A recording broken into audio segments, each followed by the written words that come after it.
제사장, 여러분, 제사장이 있어야 제사가 되는 거예요. 제사 장소가 있다고 되는 게 아니라 제사장이 집례를 해야 되거든요. 그러면 제사장이 누구인지 봅시다. 자, 고전 10장 2절 같이 한번 선포하겠습니다. 10장 2절 시작. 모세에게 속하여 다 구름과 바다에서 세례를 받고. 아멘. 하나님께서 죄를 속량하는 제사를 드리기 위해서는 장소와 함께 제사를 인도하는 제사장이 있어야 되는데, 시인의 산 앞에서의 이 3일길 제사, 이 제사의 제사장은 모세였습니다. 자, 그래서 고전 10장 2절에 이스라엘 백성들이 모세에게 다 속했다 그랬어요. 하나님이 모세에게 속해 준 거예요. 모세에게 속해 주어서 구름과 바다에서 세례를 받았다 그랬어요. 구름과 바다의 세례는 홍해 바다 속을 말하는 것입니다. 홍해 바다 좌우편에는 바다가 벽으로 쳐 있고 위에는 구름이 덮어 있다는 거죠. 그러니까 물 속에 있다는 거 똑같다는 거예요. 그래서 물 침례를 이렇게 이스라엘 백성이 홍해 바다를 통해서 모세의 중보를 통해 이제 받았다, 이렇게 성경은 말하죠. 그 밑에 광야에서 드리는 이스라엘 제사의 제사장은 모세였으나 모든 인류를 위한 광야교회에서 행하는 제사의 제사장은 십자가에서 죽으신 후 부활하시고 승천하신 하나님의 아들 예수님입니다. 그러니까 홍해바다에서의 제사는, 이것은 진짜 제사보다는 실제로 3일길 후에 이제 시내산 앞에서 그 광야에서 드린 진짜 제사를 예표하는 거거든요. 홍해바다 침례는, 진짜 제사는 진짜로 하는 제사는 시내산 앞에서 하는 거예요. 광야에서 그 시내산 앞에서 하는 진짜 그 제사는, 그것도 예표지만 진짜 하나님의 아들 예수님을 제물로 드리는 이 제사는, 그 제사를 집내는 제사장은 부활하시고 승천하신 예수 그리스도가 제사장입니다. 자, 히브리 4장 14절을 보겠습니다. 히브리 4장 14절 시작. 그러므로 우리에게 큰 대제사장이 계시니 승천하시니 곧 하나님의 아들 예수시라. 우리가 믿는 도리를 굳게 잡을지어다. 아멘. 그러니까 이제 우리들이 이제 여기 광야 과정을 다 거쳐왔는데, 광야에서 정말 우리가 홍해를 건너는 사건, 어린 양, 6월절 어린 양의 보혈과 그 살을 먹고 홍해 바다를 건너는 것까지는 우리가 이해합니다만은, 실제로 광야에서 예수님과 함께 우리가 정말 죽어야 되잖아요. 그 십자가 제사, 예수님의 그 죽으심과 연합하는 그 제사를 드리는 것은, 우리가 그때 제사를 드릴 때, 여러분들이 그 제사를 필할 때, 즉 광야를 마칠 때 여러분이 만날 분은 십자가 달린 예수님이 아니라는 거죠. 부활하시고 승천하셔서 우리에게 거처를 가지고 오신 그 주 예수 그리스도만이 여러분에게 뭐가 돼요? 제사장이 되어주는 거예요. 그러니까 오직 예수만 아는 분들은 제사장을 만날 수가 없는 거예요. 오직 십자가 달린 예수만 믿고 그분만 붙잡는다면은, 그분은 제사장이 아니고 뭐예요? 제물이에요, 제물. 우리가 제물만 붙잡고 있다고 해서 되는 게 아니라, 제물도 있어야 되고, 그 제물로 제사를 드린 장소가 있어야 되고, 그리고 그 장소와 제물을 가지고 집례를 하는 제사장이 있어야 한다고요. 그래서 나와 여러분들이 이 과정을 필할 수 있었던 게 뭐냐면, 이 3일길 제사를 필할 수 있던 게 뭐냐면, 나와 여러분은 죽고 부활하고 승천했다고 우리에게 오신 그 그리스도와 그 그리스도의 몸과 그 몸 안에 우리를 한 몸 되게 해서 우리를 구원하시는 머리 되신 주 예수 그리스도 우리가 알고 믿었기 때문에, 그 믿음 때문에 우리가 제사를 필하고 우리 옛사람이 심판을 받고 이제 다 사라지게 되는 이런 제사를 우리가 다 드리게 된 것입니다. 아멘입니까? 그러니까 많은 분들이 나는 예수의 보혈의 피로 죄산받고 구원받았습니다라고 고백하지만, 이분들은 그냥 자기들의 상상으로 그냥 그렇게 믿는 거예요. 사람들의 말, 사람들의 명령, 사람들의 가르침, 사람들의 어떤 그런 것에 그냥 과히 쇠뇌돼 가지고 믿어버리는 거죠. 아니, 정확히 따지자고요. 언제 당신이 그러면 제사를 드렸냔 말이에요. 어디서 드렸냔 말이에요. 누가 당신의 그 죄사함을 받는 그 죄를 담당하는 제사를 누가 집례했냔 말이에요. 성경이 이렇게 다 말하잖아요. 근데 이거 내가 무관하다면 아직 제사를 안 드린 거예요. 아직 내가 죄의 제물이 되지 않은 것입니다. 예, 이렇게 우리가 제사를 드린 것은 분명한 장소와 그 다음에 제상과 그 다음에 제물이 분명히 있어야 되는 거예요. 자, 그 다음에 히브리 10장 11, 12절입니다. 시작. 제사장마다 매일 서서 섬기며 자주 같은 제사를 드리되 이 제사는 언제나 죄를 없게 하지 못하거니와 오직 그리스도는 죄를 위하여 한 영원한 제사를 드리시고 하나님 우편에 앉으사. 아멘. 자, 이렇게 오직 그리스도는 죄를 위한 영원한 제사를 드리신 분이에요. 자, 여하튼 우리가 이제 반드시 제사를 우리가 필해야 돼요. 근데 대부분의 지금 많은 교인들은 자기가 제사를 드린 것도 없어요. 그냥 예수님을 믿기만 하면 다 구원받아. 이렇게 생각하는 성경 분명히 제사를 드려야 한다고 이렇게 말하고 있어요. 자, 그다음 세 번째 제사 제물이 있어야 되겠죠. 자, 제물. 제사에서 가장 중요한 것은 바로 제물입니다. 그렇다면 광야교회의 제물은 무엇일까요? 모든 인류의 죄를 담당하는 제사의 제물은 바로 인간의 몸을 입고 오신 예수님이십니다. 아멘. 이스라엘 백성과 하나님과의 관계를 회복하게 하는 제물은 흠 없는 짐승입니다. 그 짐승에게 이스라엘 백성의 모든 죄와 허물을 담당하게 하여 제단의 불로 태워 번제물로 드립니다. 이 흠 없는 제물은 곧 죄가 없으신 예수님을 의미합니다. 예수님께서 인류의 모든 죄를 담당하시는 제물이 되심을 광야 제사에서 미리 예표하기 위하여 흠 없는 짐승을 제물로 드렸습니다. 아멘. 그래서 구약 때부터 이렇게 제사를 드리는 데는 반드시 제물이 있어야 된다. 그 제물이 뭐예요? 사람들의 죄를 담당하는 제물이에요. 그래서 이것을 번제라고도 하고요. 담당이 되고 나면 이것을 화목된 데서 화목제물이라고 이렇게 하기도 합니다. 자, 요한복음 1장 29절을 선포합니다. 시작. 이튿날 요한이 예수께서 자기에게 나아오심을 보고 이르되 보라 세상 죄를 지고 가는 하나님의 어린 양이로다. 아멘. 자, 마지막 선지자죠. 네, 마지막 선지자 세례 요한이 예수님을 보고 뭐라고 하냐? 세상의 죄를 지고 가는 하나님의 어린 양. 뭐야? 제물이라는 거예요. 우리의 모든 죄를 담당하는 짐승, 흠 없는 짐승, 어린 양이라고 이렇게 표현하고 있죠. 마태복음 20장 28절입니다. 시작. 인자가 온 것은 섬김을 받으려 함이 아니라 도리어 섬기려 하고 자기 목숨을 많은 사람의 대속물로 주려 함이니라. 아멘. 예. 자, 자기 목숨, 예수님의 이 목숨은 생명이 아니에요. 육신의 수명을 말합니다.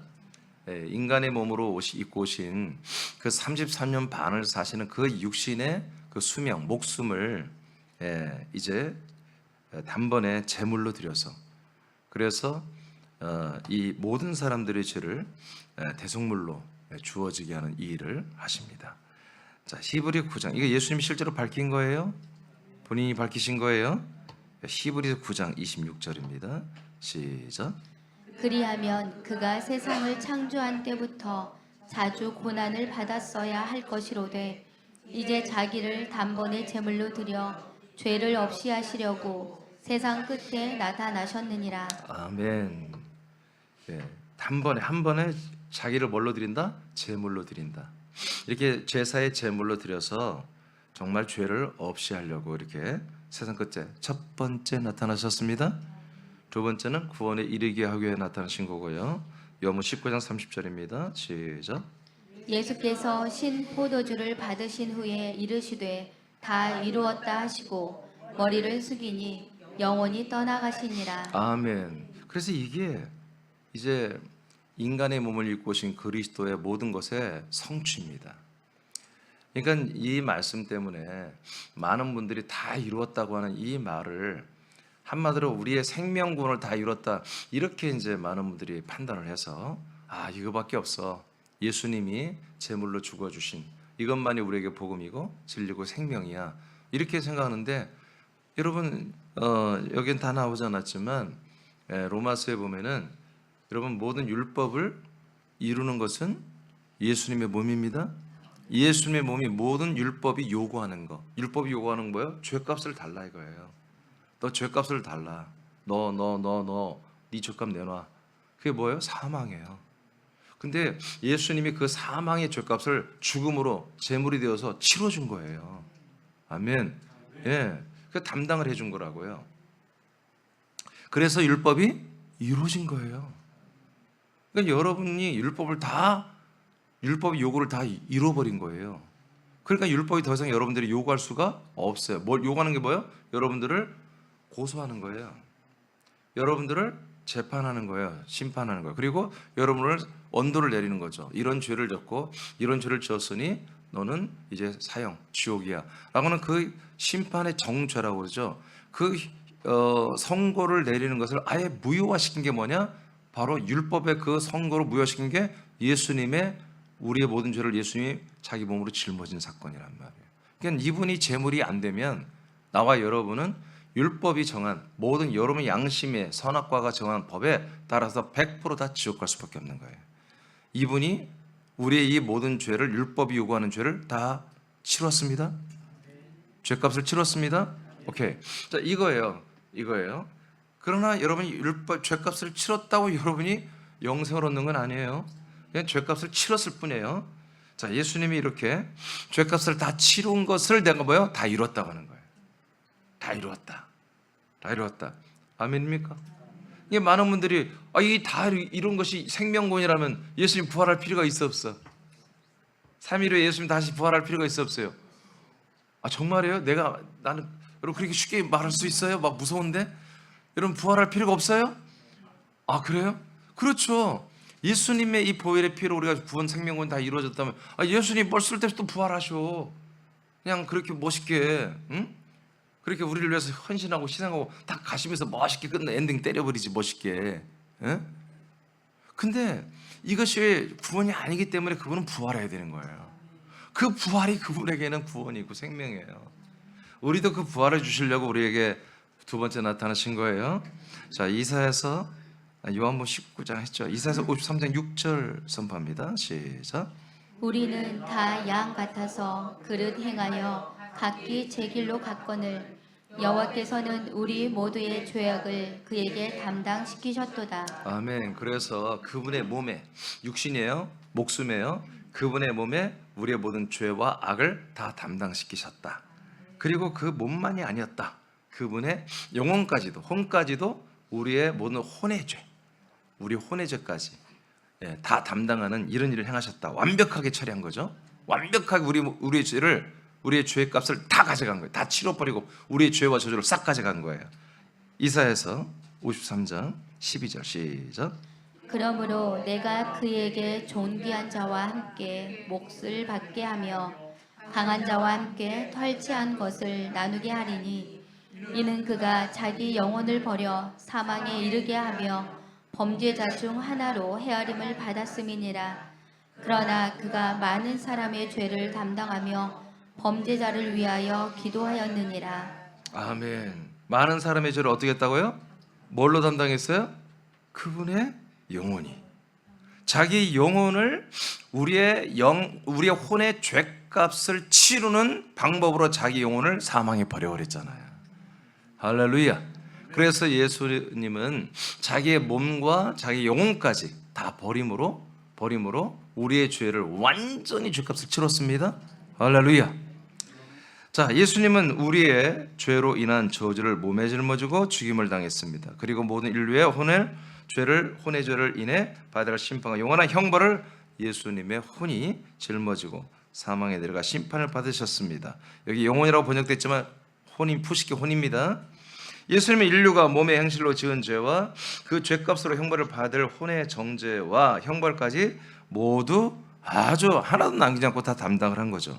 이 같은 죄를 담당하여 가져가는 것은 여러분에게 다 해당이 되는 것이죠. 히브리서 13장 12, 13절입니다. 시작. 그러므로 예수도 자기 피로써 백성을 거룩하게 하려고 성문 밖에서 고난을 받으셨느니라. 그런즉 우리도 그의 치욕을 짊어지고 영문 밖으로 그에게 나아가자. 아멘. 자, 이제 우리가 영문 밖으로, 영문은 알려드렸죠? 예, 영문이란 것은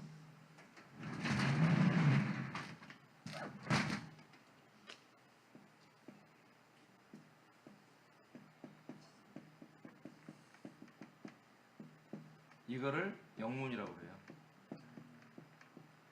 예, 성전으로 들어가는 문을 영문이라고 그래요. 그러니까 이 영문 바뀌어야 돼요.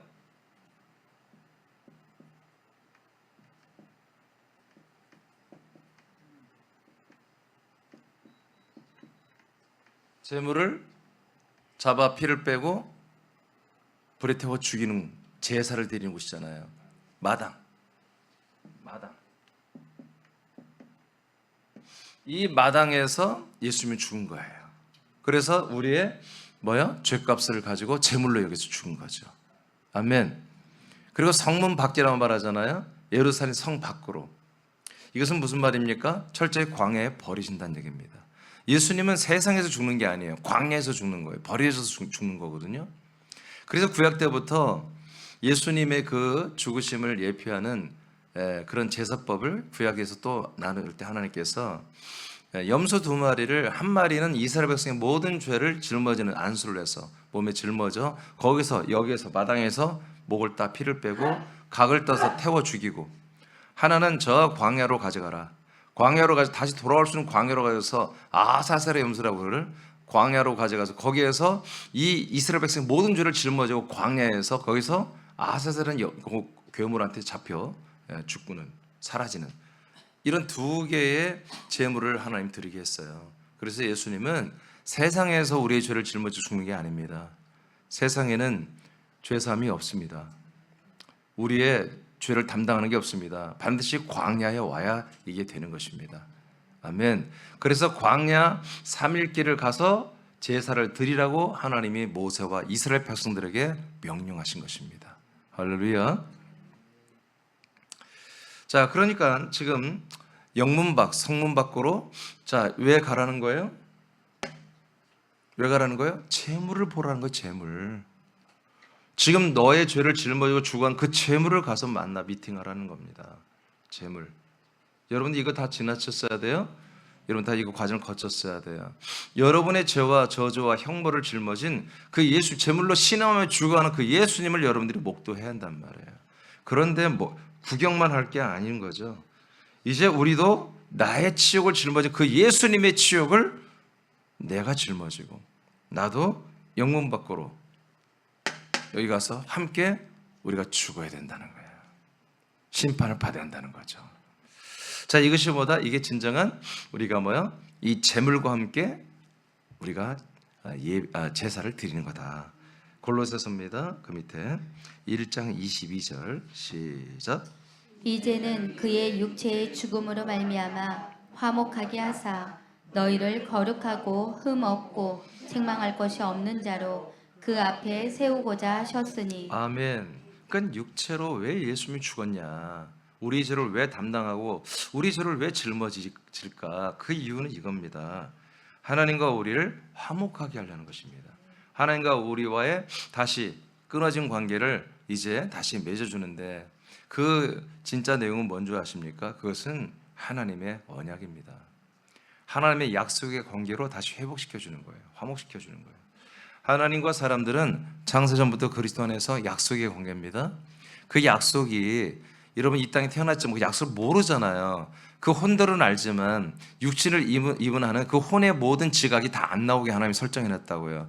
그 혼의 지각이 다 나오면요, 여러분 이렇게 전도할 필요도 없어요. 여러분 저는 이 강단에서 이렇게 말씀만 선포하면요, 여러분 제주도에서도 여기 온다니까요. 그 혼들이 지각하니까 창세전부터 살아 그 혼의 지각을 하나님 다 활성화시켜 놓으면요, 전도 안 해도 된다니까요. 방송만 이렇게 던져놓고요. 여기서 제가 어디 저 임실 저 시골에 들어가도 어디 저 무주구춘동 막 시골에 들어가서도 다 찾아오게 돼 있어요. 왜 그래요? 혼을 알잖아요. 창세전부터 내가 어떤 말씀을 듣고 먹고 어떤 그런 공동체에 들어가야 내가 영생을 얻는지 혼들은 알 거 아니겠어요? 그렇죠? 근데 그걸 몰라요. 혼들이 몰라요. 그러니까 이 말씀을 안 믿고 이 복음을 잘 전해도 안 듣는 거예요. 그러나 하나님이 또 역사하시면 그 혼의 지각들이 열리는 거예요. 나와 여러분이 여기 어떻게 이렇게 있습니까? 하나님이 그때그때 우리의 혼의 문을 열어준 거예요. 혼의 지각을 열어줬기 때문에 저도 2004년도에 4월 마지막 달 밤에 이 말씀이 내게 왔고, 이 말씀들이 내가 오는 순간 이거다 보고 내가 붙잡기 시작했고, 그리고 이 말씀과 함께 지나는 시간이 너무너무 꿀송이 같았 거예요. 그래서 하루에 9시간, 10시간 제가 목양실에 있어도 전혀 지루하지 않았어요. 여러분도 마찬가지죠. 그리고 계속 우리가 기도할 내용입니다. 하나님, 정말 수많은 한국에, 일단 한국이잖아요. 한국에는 수많은 광야 교인들 가운데 혼의 지각을 열어주옵소서. 그래서 그 혼의, 어떤 그 혼의 지식들이 창세 원년부터 존재했던 그 혼의 본성들이 드러나서 이 말씀을, 이 그리스도를 찾도록, 그리고 이 방송을 통해서, 유튜브를 통해서, 쇼츠와 이 말씀 영상을 통해서 저들이 정말 그걸 찾았을 때 즉각 그 혼들이 반응하고, 즉각 그들이 이 말씀을 찾아서 서울과 거주와 군산 산업교로 돌아오기를 여러분 기도하시기 바랍니다.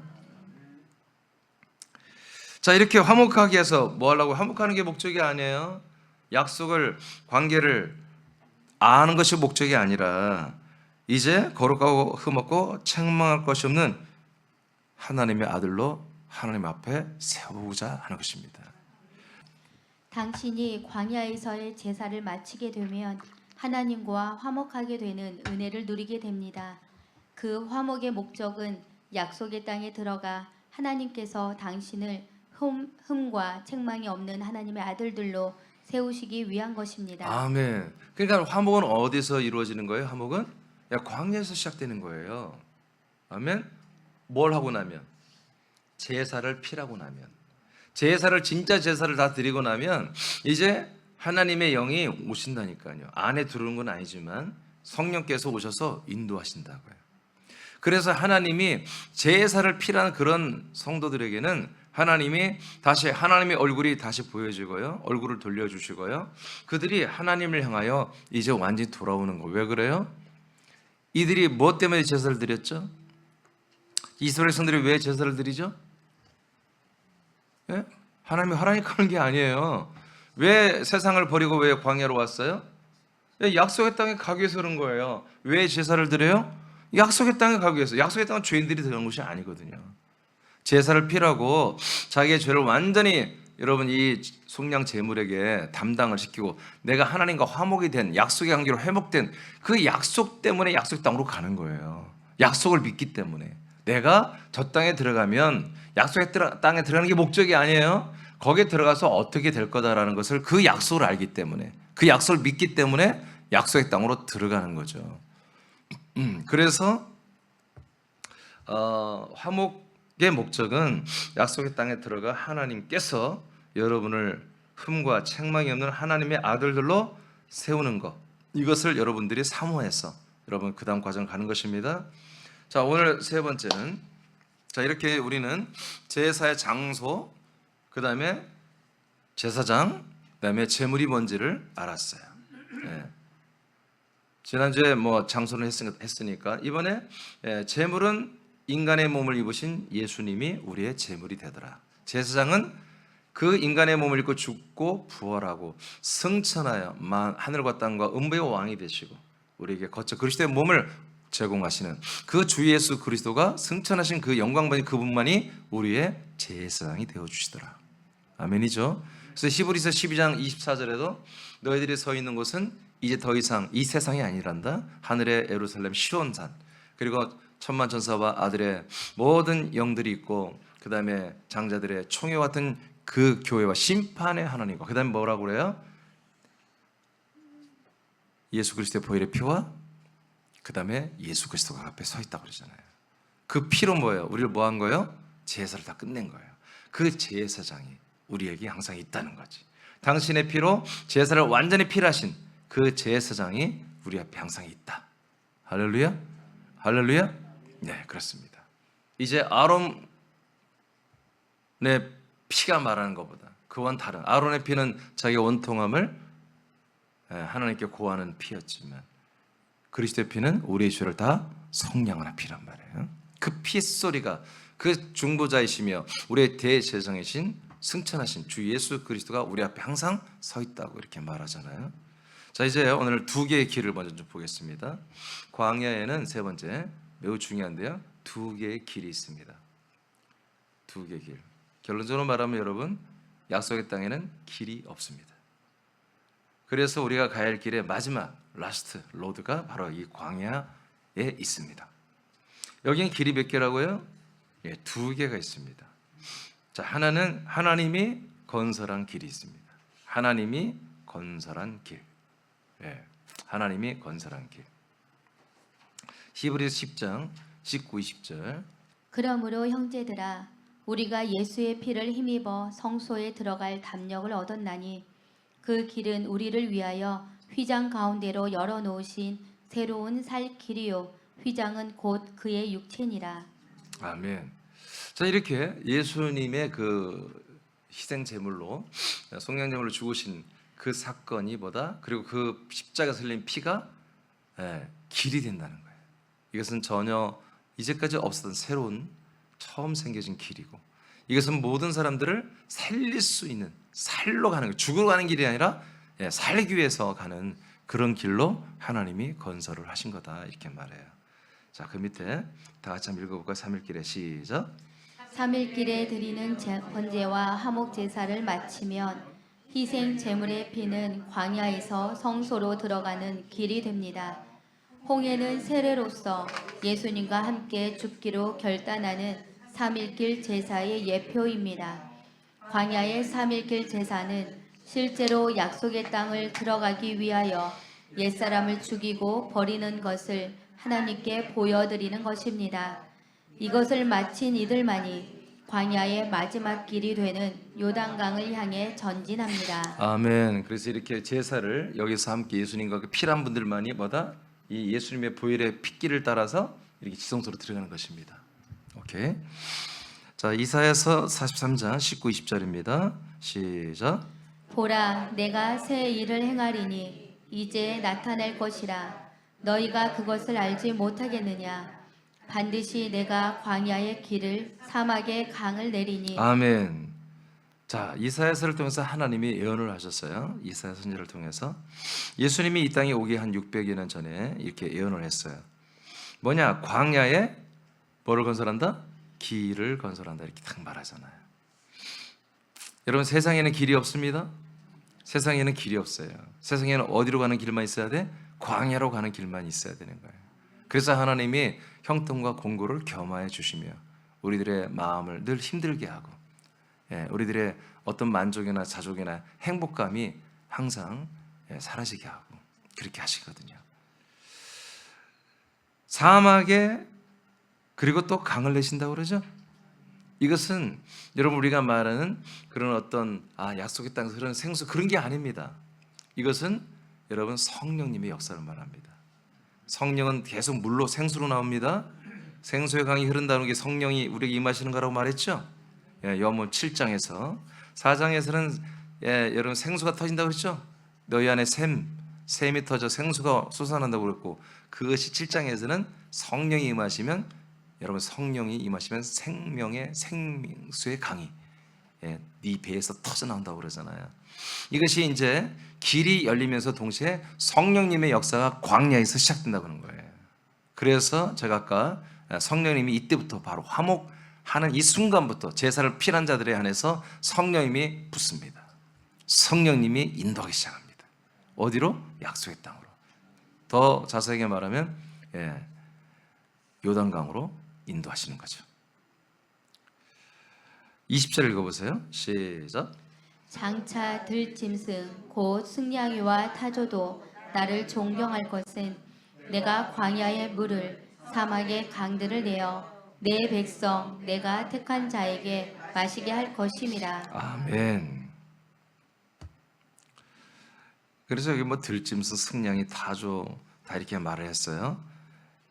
이건 뭐 이런 말 짐승들을 말하는 게 아니에요. 아직 생명 얻지 못한 그런 사람들을 말하는 거죠. 자, 그래서 결국 다음에 뭐라고 그래요? 내가 광야의 물을 사막의 강들을 내어 내 백성 내가 택한 자에게 어떻게 한다? 마시게 한다, 이렇게 말했어요. 성령 인도를 받게 합니다. 아멘. 속량제물이 되신 예수님의 피는 속량 제물이 되신 예수님의 피는 홍해 속에 감춰졌던 길을 드러내게 하신 겁니다. 아멘. 홍해 속에 길이 있는 줄 몰랐잖아요. 그렇죠? 바닷속에 무슨 길이 있어요. 바다는 바다지. 근데 하나님은 약속의 땅을 가기 위해서 홍해도 갈라서 하나의 예표지만 길을 보여줬잖아요. 저 사망 깊은 곳, 저 죽을 수밖에 없는 깊은 곳에도 주님께서 뭐요? 우리에게 살 길을 열어놨다는 거죠. 그리고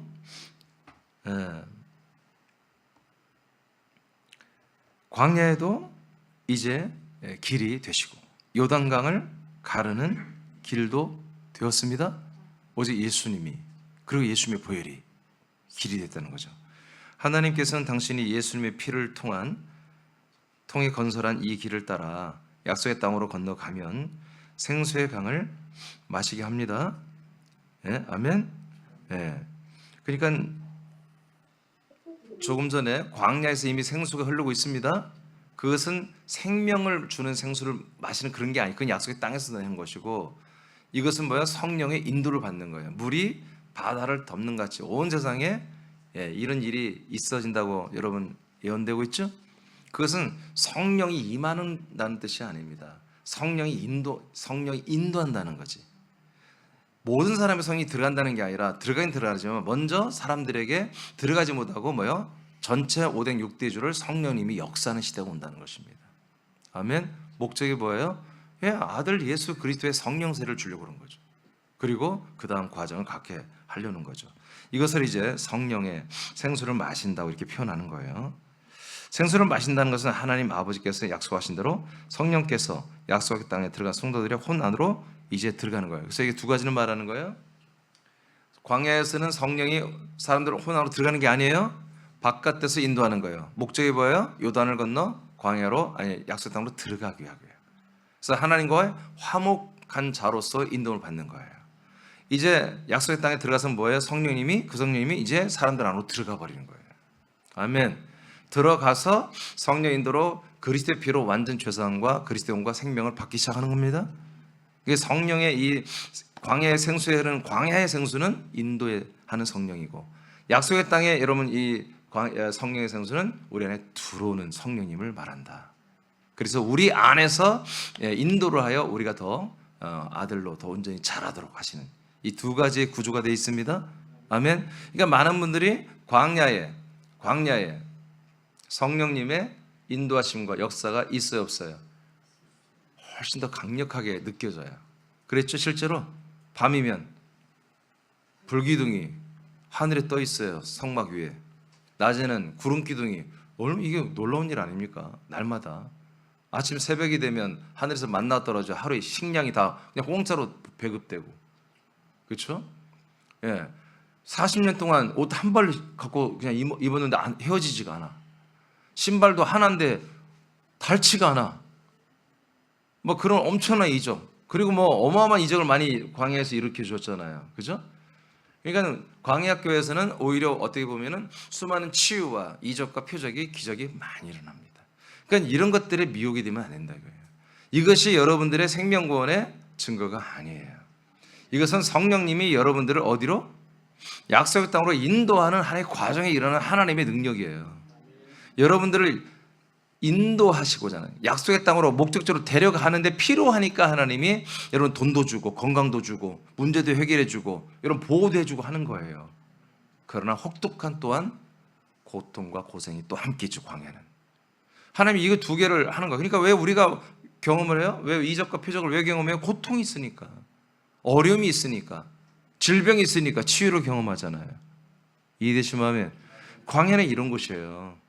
이제 우리 그런 거 하지 말자는 거예요. 아멘. 여러분들 우리가 또 좀 요즘 내 게을러졌어. 하나님께 나 혼나야 돼. 좀 한 대 얻어야 맞아야 내가 정찰이 그런 거. 그건 광야에서 하는 거예요. 약속의 땅에서는 그렇게 게을러지고 악해지면 안 되는 거예요. 성숙하는 아들들의 모습을 가지고 늘 아버지와 함께 정말 깊이 있는 그런 관계, 성숙하고 지혜롭고 현명한 그런 관계를 맺어야 되는 것입니다. 베드로전서 보겠습니다. 2장 25절 시작. 너희가 전에는 양과 같이 길을 잃었더니 이제는 너희 영혼의 목자와 감독 되신 이에게 돌아왔느니라. 아멘. 그러니까 예전에는 우리가 뭘 잃었다고요? 길을 잃었다는 거, 길. 그건 길이, 제가 아까 했잖아요. 세상에도 길이 없고 약속의 땅에도 길이 없다. 근데 광야에 길이 있다. 근데 세상에는 아까 말했죠? 광야로 가는 길. 하나님이 분명히 광야로 가라고 했기 때문에. 그죠? 그러니까 이 길, 광야로 가는 길, 약속의 땅으로 가는 길. 이 길을 사람들이 전혀 몰라요. 교인들이 잘 모릅니다. 그냥 무조건 길이 되신 예수님, 성경이 됐으니까 목사들이 많으니까 그냥 길이 되신 예수님, 뭐 나의 길을 열어달라고 그러고, 뭐 나는 구원의 길을 열어주신 감사하고, 그냥 좋은 거 다 갖다 붙이고 막 그 길을 말해요. 근데 그 길은 뭐예요? 구원받으러 가는 길입니다. 그 길이 구원을 주지 않아요. 그 길에는 구원이 없다니까요. 그 길을 가고 목적지에 가야 거기서 구원이 일어나는 것이거든요. 그건 우리가 예전에는 이 길을 다 잃고 살았어요. 근데 문제는 뭡니까? 지금 오늘날 그냥 복음주의, 번영주의가 뭘 말해요? 그냥 이 세상에서 구원을 받아버린 거예요. 세상에서 갈 길이 없어. 그냥 십자가의 길, 예수님께 가는 십자가의 길만 가고 나면 거기서 그냥 세상에서 우리의 모든 죄와 저주를 예수님이 다 담당했기 때문에 이걸 믿기만 하면 은혜로 우리가 구원받았습니다. 이건 날마다 다람쥐 쳇바퀴 돌지 이걸 반복하면 믿는 거잖아요, 지금. 그러니까 뭐예요? 길이 있어 없어요? 길이 없는 거지 지금.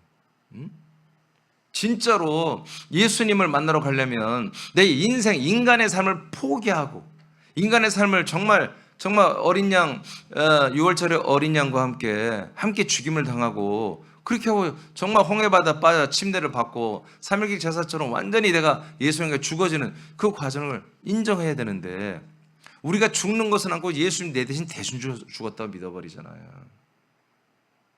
그래서 십자가 영성주의 좀 보수주의적인 그런 교회들은 계속 십자가를 신봉하죠. 예수님의 몸을 신봉하고 날 위해 죽으신 주님을 사랑하고 나도 계속 아직 죄인이지만 예수님처럼 예수님의 그 십자가 연합에서 삶을 살면 나는 언젠가 죽을 때 언제나 구원이 있을 것이다. 그렇게 믿는 거예요. 그러나 복음주의, 번영주의는 구원파와 똑같아요, 여러분. 내 구원이 완전히 다 끝났다. 이루어졌다. 다 완전히 구원이 이루어졌다. 그러니까 어떻게 사는 거예요? 어디서 살아요? 이 세상에 사는 거잖아요. 세상에서 어떻게 잘 돼서 내가 정말 잘 돼서 하나님께 영광을 돌렸으면 좋겠다. 이런 교리로 지금 사는 거예요. 이게 복음주의고 이게 번영주의예요. 어느 교회든지 자기는 번영주의라는 교회는 없어요. 다 복음주의라고. 이제 복음주의가 번영주의 똑같아요. 뭐예요? 우리가 잘 돼서 하나님께 영광 돌리자. 좋아요, 나빠요? 좋죠. 네. 우리는 여러분 아들들은 잘 되고 안 되고 없어요? 세상에서 왜 그래요? 인간이 아닌데 어떻게 뭐 사람으로서 잘 될 게 뭐가 있어요? 여러분 이제 인간이 아니잖아요, 여러분. 아, 인간이에요? 하나님의 아들이에요, 사람의 아들이에요, 여러분? 하나님의 자손이에요, 사람의 자손이에요? 그냥 사람의 자손이라면 이 땅에서 잘 될 것이 있죠, 여러분. 복 받아서 잘 될 게 있고 내지는 좀 불순종하니까 또 저주받을 것도 있고. 근데 여러분들이 하나님의 아들이라면 이 세상에서 여러분들이 주어지는 건 없다는 거예요. 아멘입니까? 그러니까 여러분들이 객관적으로 볼 때 부자여도 괜찮고 좀 가난해도 별로 문제 안 되는 거예요. 여러분들은 사람으로서 평가되는 게 아니기 때문에 하나님이 여러분들을 사람으로 평가한다면 제가 얘기하잖아요. 목회하면 안 된다니까요. 본의 안 돼. 생긴 건 그래도 좀 멀쩡한데 이게 뭐 돈이 있어 뭐가 있어 뭐 이제 뭐 빚 좀 갚으려고 지금 하고 있으니 이 나이 먹도록 빚도 다 못 갚아가지고 아니 나를 뭘 본받을까 여러분. 내가 무슨 설교를 해요 여러분에게. 그러니까 오늘날 목사들이 보통 뻔뻔한 게 아니에요. 인생에 축복을 주려고 하면서 자기들은 날마다 힘들게 살고 날마다 고통스럽게 살면서 그럼 교인들을 축복하려니 얼마나 힘들어 그게. 이제 우리는 그런 말도 안 되는 거짓말 하지 말자고요. 솔직한 얘기로 하지 말자고요. 그래서 여러분 이 길을 잃었다는 것은 세상에서 광야에서 약속의 땅으로 가는 길을 절대로 배우질 못한 거예요. 그 길을 그 내비게이션을 한 번도 들어보질 못한 거예요. 그러나 이 유가정이 이 이야기를 하는 거예요. 이 두 개의 길을 말하는 거예요. 두 길. 그래서 우리는 하나님이 건설한 정말 구원을 이루는 생명으로 가는 이 길을 여러분들은 정말 이 과정을, 이 길을 갔어야 되고 다시는 돌아올 길이 아니다 이거는. 아멘입니까? 이 길을 모르는 분들한테는 여러분 이 길을 알려줘야 한다 이거야. 이 길을 알려줘야 한다 이거죠. 길을 잃었지만 결국 나와 여러분은 어떻게 됐습니까? 우리 영혼의 목자와 감독 되신 예수 그리스도에게로 돌아왔죠. 오케이. 우리는 사람의 신분으로 세상과 광야에 살면 안 되는 존재들입니다. 아멘. 막 이런 그 하나하나가 정말 내가 심혈을 기울여 쓴 거예요. 정말 여기에 한 글자도 제가 좀 진도 때문에 넘어간 거 있지만 한 글자 한 글자가 제가 그냥 쓴 게 아니에요. 이제 우린 더 이상 사람의 신분으로 세상과 광야에 살면 안 되는 아들들이에요. 그 다음에 읽어요. 우리는 결국 하나님의 아들들이 되어 천국에서 영생할 운명이기 때문입니다. 이를 위하여 세상에서 유월절 어린 양의 피를 의지하여 홍해의 길과 광야의 길 그리고 요단강의 길로 이동하여 약속의 땅에 들어갑니다. 아멘. 그래서 우리는 이 길을 이미 완수했고요. 아직 이 길이 통과되지 않은 분들은 오늘 다 건너가시길 축복합니다. 자, 출애굽기 6장 8절입니다. 다 같이 시작. 내가 아브라함과 이삭과 야곱에게 주기로 맹세한 땅으로 너희를 인도하고 그 땅을 너희에게 주어 기업을 삼게 하리라. 나는 여호와라 하셨다 하라. 아멘. 그래서 이스라엘 백성들은요, 자기들을 뭐라고 하면 히브리 사람이라고 그래요. 히브리라는 것은 이스라엘이란 뜻이 아니고 강을 건넌 자는 뜻이에요. 이 광야, 세상과 광야를 거쳐 요단강을 건넌 이만이 진짜 뭐예요? 우리가 믿는 자들이다 그런 얘기예요. 진짜 우리가 하나님을 믿고 하나님의 약속을 믿는 자는 누구냐? 히브리인들이다. 강을 건넌 자. 아멘. 예, 여러분들 이 강을 건너면 길을 다 끝난 거예요? 길을 다 완주한 거예요. 민수기 14장 6절로 9절을 보겠습니다. 시작. 그 땅을 정탐한 자 중 누이의 아들 여호수아와 여분네의 아들 갈렙이 자기들의 옷을 찢고 이스라엘 자손의 온 회중에게 말하여 이르되 우리가 두루 다니며 정탐한 땅은 심히 아름다운 땅이라. 여호와께서 우리를 기뻐하시면 우리를 그 땅으로 인도하여 들이시고 그 땅을 우리에게 주시리라. 이는 과연 젖과 꿀이 흐르는 땅이니라. 아멘. 그러니까 지금 여호수아 갈렙은 뭐예요? 약속대로 그 땅에 자기가 40일 동안 보고 왔더니 정말 하나님이 약속하신 대로 그렇게 좋은 땅이더라 이거예요. 그러니까 어떻게 하는 거야? 빨리 다 들어가자 그런 얘기잖아. 빨리 우리 들어갑시다. 여러분 이게 히브리인입니다. 이게 아들들이야. 이게 믿는 자들이 이게 이렇게 믿는 거예요. 그 다음 읽어요. 9절 시작. 다만 여호와를 거역하지는 말라. 또 그 땅 백성을 두려워하지 말라. 그들은 우리의 먹이라. 그들의 보호자는 그들에게서 떠났고 여호와는 우리와 함께 하시느니라. 그들을 두려워하지 말라 하나. 아멘. 이게 믿음이에요. 이게 믿음. 우리가 이렇게 하나님의 약속을 듣고 약속의 복음을 듣고 믿었기 때문에 여러분 이렇게 두르는 거예요. 이 길을 따라서. 근데 이 하나님이 건설한 이 새롭고 우리를 살리는 길, 이 예수의 몸 보일의 이 길을 가는 것도 여러분 쉽지가 않아요. 이 길을 완주하는 것도 쉽지가 않아요. 그래서 어떻게 됐어요? 이스라엘 백성들이 지금 코앞에 와가지고 40일간 정탐하고 와서 결국 들어갔어요? 못 들어갔어요? 못 들어가요. 그래서 이 광야의 이 길을 그들이 완주하지 못해요. 탈락이에요, 탈락. 그 다음 넘기시고요. 자, 하나님의 약속을 믿음으로 광야교회에서 제사를 온전하게 드린 신자들은 예수의 피로 건설된 살 길을 따라 약속의 땅으로 들어갈 것을 믿으며 갈망합니다. 자, 그런데 이들이 3일길 제사를 했어요, 안 했어요? 했거든요. 하고 이들이 확신을 가지고 여러분 이제 약속의 땅 가나안 땅 앞에 서서 정탐꾼을 보내고 온 거잖아요. 근데 벌써 10명이 부정적인 보고를 하고 거기에 다 발맞춰서 다 돌아간다고 하죠. 세상으로 이집트로 돌아가겠다는 거예요. 그러니까 이 길이 여러분 쉬운 길이 아니라고요. 여기서부터 벌써 어려운 거예요. 세상에서 자기 인생을 포기한다는 것도 여러분 어려운 것이고 광야에 와서 이 험난한 과정을 거쳐서 약속의 땅에 들어가는데 보니까 이렇게 체험을 많이 해 이스라엘 백성들. 이집트에서 10가지의 재앙이 있는데 이스라엘 백성들은 털끝도 하나 하나님이 건들지 않았잖아요. 그죠?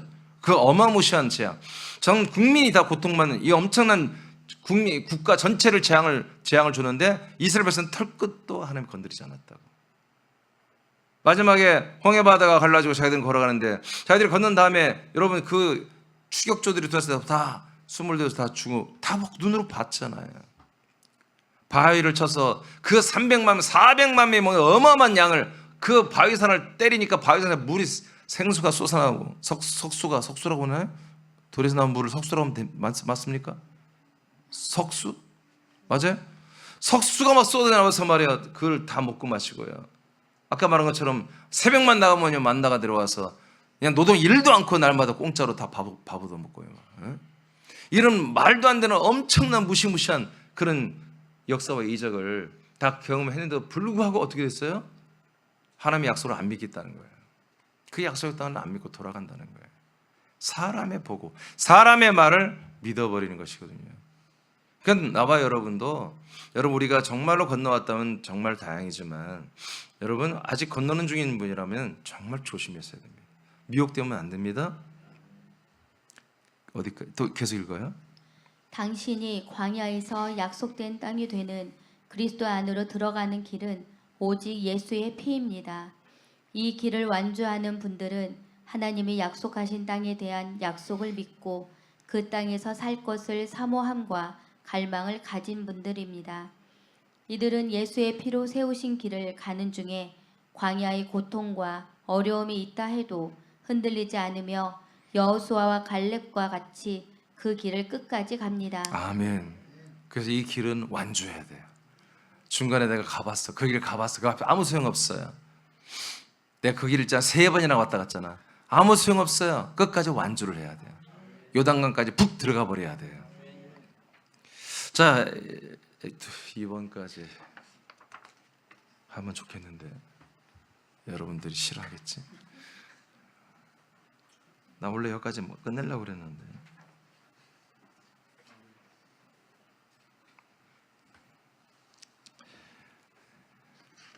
다음 주 하겠습니다. 다음 주에 숙제 꼭 해야 돼요. 숙제 아시겠죠? 네, 숙제 꼭 해오세요. 39페이지. 자, 오늘은 여기까지. 네, 2개의 길 중에 오늘 다 못했군요. 하고 싶은데 참아야지. 절제해야죠. 아니 오랜만에 나오신 분들이 아멘 어떻게? 자 그래요. 절제하겠습니다. 자, 오늘 여기까지 하고 하여튼 여러분 이 길을 오늘 다 이렇게 좋은 길 생명의 길을 사는 길을 완주해서 약속의 땅에 들으신 분들 축하드리고요. 아직 진행 중에 있는 분들은 여러분 응원합니다. 전부 다 건너가셔서 더 이상 여러분 사단 마귀에게 속지 마시고 이 길을 끝까지 요수와 갈렙처럼 건너가셔서 영원한 생명권을 받는 우리 서울, 거처, 군산 우리 가족들이 되기를 축복합니다.